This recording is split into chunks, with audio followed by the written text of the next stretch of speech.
بسم اللہ الرحمن الرحیم۔ السلام علیکم گائز، اگر آپ لوگ ہمارے چینل پر نئے ہیں تو پلیز ہمارے چینل کو سبسکرائب کر لیجئے اور بیل آئیکن کا بٹن آن کر لیجئے تاکہ مزید آنے والی ویڈیو آپ لوگوں تک پہنچ سکے۔ آج کا جو بیان ہے وہ حضرت محمد صلی اللہ علیہ وآلہ وسلم کے اسلام اور دین کی قربانیوں کا ہے۔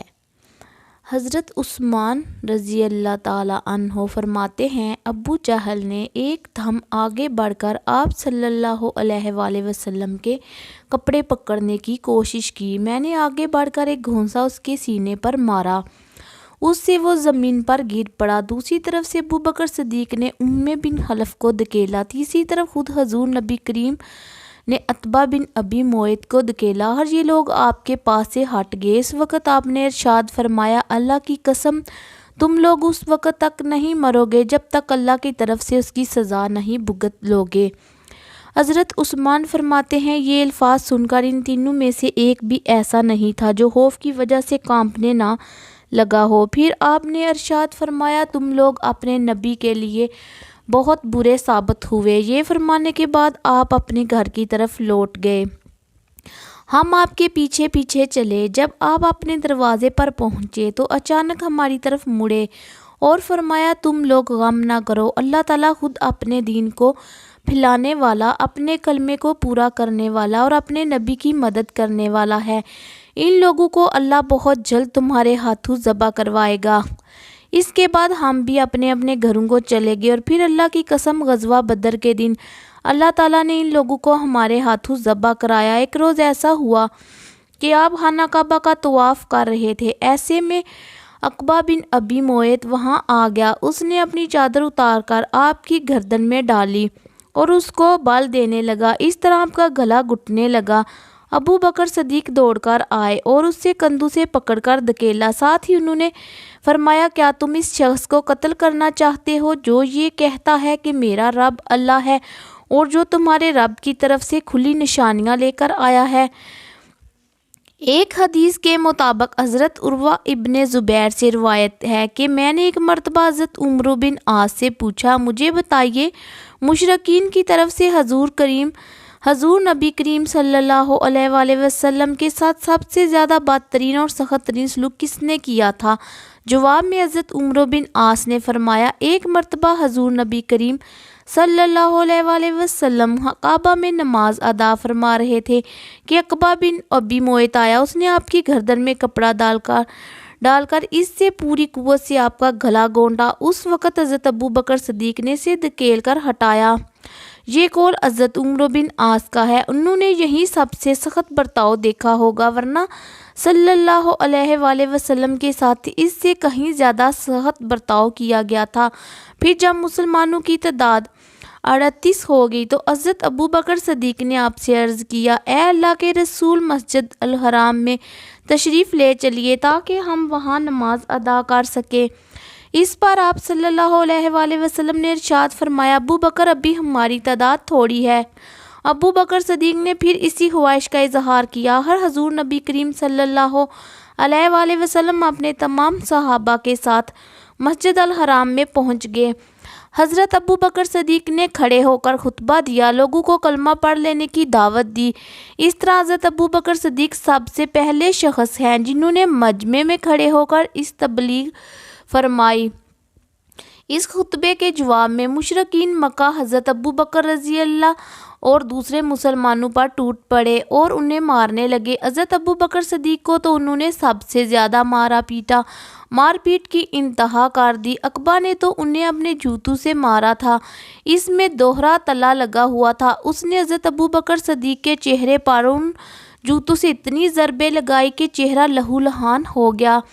ایسے میں حضرت ابو بکر صدیق کے قبیلے بنو تمیم کے لوگ وہاں پہنچ گئے۔ انہیں دیکھتے ہی مشرکین نے حضرت ابو بکر صدیق کو چھوڑ دیا۔ ان لوگوں نے حضرت ابو بکر صدیق کو ایک کپڑے پر لٹایا اور بے ہوشی کی حالت میں گھر لے آئے۔ ان سب کو یقین ہو چکا تھا کہ ابو بکر آج زندہ نہیں بچیں گے۔ اس کے بعد بنو تمیم کے لوگ واپس حرم آئے۔ انہوں نے کہا اللہ کی قسم اگر ابو بکر مر گئے تو ہم عقبہ کو قتل کر دیں گے۔ یہ لوگ پھر حضرت ابو بکر کے پاس آئے۔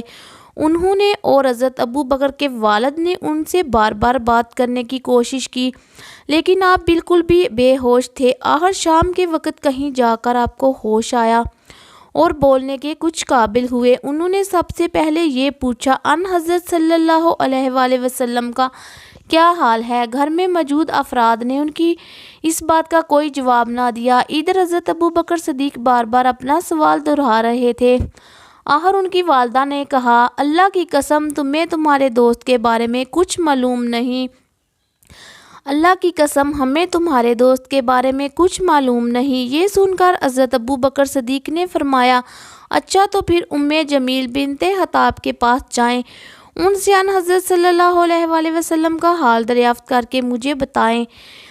جمیل حضرت عمر کی بہن تھی، اسلام قبول کر چکی تھی لیکن ابھی تک اپنے اسلام کو چھپائے ہوئے تھی۔ حضرت ابو بکر صدیق کی والدہ ان کے پاس پہنچی۔ انہوں نے جمیل سے کہا ابو بکر محمد بن عبداللہ کی حریت پوچھتے ہیں۔ جمیل چونکہ اپنے بھائی حضرت عمر سے ڈرتی تھی، وہ ابھی تک ایمان نہیں لائے تھے، اس لیے انہوں نے کہا میں نہیں جانتی۔ ساتھ ہی وہ بولی کیا مجھے اپنے ساتھ لے جانا چاہتی ہیں؟ حضرت ابو بکر صدیق کی والدہ نے فوراً کہا ہاں۔ اب یہ دونوں وہاں سے حضرت ابو بکر صدیق کے پاس آئیں۔ جمیل نے ابو بکر صدیق کو زخموں سے چور دیکھا تو چیخ پڑی جن لوگوں نے تمہارے ساتھ یہ سلوک کیا ہے وہ یقیناً فاسق اور بدترین لوگ ہیں، مجھے یقین ہے اللہ تعالیٰ ان سے آپ کا بدلہ لے گا۔ حضرت ابو بکر صدیق نے کہا رسول اللہ صلی اللہ علیہ وآلہ وسلم کا کیا حال ہے؟ جمیل ایسے لوگوں کے سامنے بات کرتے ہوئے ڈرتی تھی جو ابھی ایمان نہیں لائے تھے، چنانچہ بولی یہاں آپ کی والدہ موجود ہیں۔ حضرت ابو بکر بولے ان کی طرف سے بے فکر رہیے، یہ آپ کا راز ظاہر نہیں کریں گی۔ اب جمیل نے کہا رسول اللہ صلی اللہ علیہ وآلہ وسلم خیریت سے ہیں؟ ابو بکر صدیق نے پوچھا حضور اس وقت کہاں ہیں؟ جمیل نے فرمایا دار ارقم میں ہے۔ یہ سن کر حضرت ابو بکر صدیق بولے اللہ کی قسم میں اس وقت تک کچھ نہ کھاؤں گا نہ پیوں گا جب تک میں رسول اللہ صلی اللہ علیہ وآلہ وسلم سے مل نہ لوں۔ ان دونوں نے کچھ دیر انتظار کیا تاکہ باہر سکون ہو جائے۔ آخر یہ دونوں انہیں سہارا دے کر چلی اور دار ارقم پہنچ گئی۔ جو ہی نبی اکرم صلی اللہ علیہ وآلہ وسلم نے حضرت ابو بکر کی یہ حالت دیکھی تو آپ کو بے حد صدمہ ہوا۔ آپ نے آگے بڑھ کر ابو بکر کو گلے سے لگایا، انہیں بوسہ دیا، باقی مسلمانوں نے بھی انہیں گلے سے لگایا اور بوسہ دیا۔ پھر حضرت ابو بکر صدیق نے آپ صلی اللہ علیہ وآلہ وسلم سے عرض کیا آپ میرے ماں باپ قربان ہوں، اے اللہ کے رسول مجھے کچھ تو نہیں ہوا سوائے اس کے کہ میرے چہرے پر چوٹیں آئی ہیں، یہ میری والدہ میرے ساتھ آئی ہیں، ممکن ہے اللہ تعالیٰ آپ کے طفیل انہیں جہنم کی آگ سے بچا لے۔ نبی کریم صلی اللہ علیہ وآلہ وسلم نے ان کی والدہ کے لیے دعا فرمائی، پھر انہیں اسلام کی دعوت دی۔ وہ اسی وقت ایمان لے آئے جس سے ابو بکر صدیق اور تمام صحابہ کو بے حد خوشی ہوئی۔ ویڈیو اچھی لگی ہو تو ویڈیو کو لائک کیجیے اور ہمارے چینل کو پلیز سبسکرائب کر لیجیے اور ہماری ویڈیو کو لائک شیئر اور کمنٹ باکس میں آ کر اپنی رائے کا اظہار کیجیے۔ اللہ حافظ۔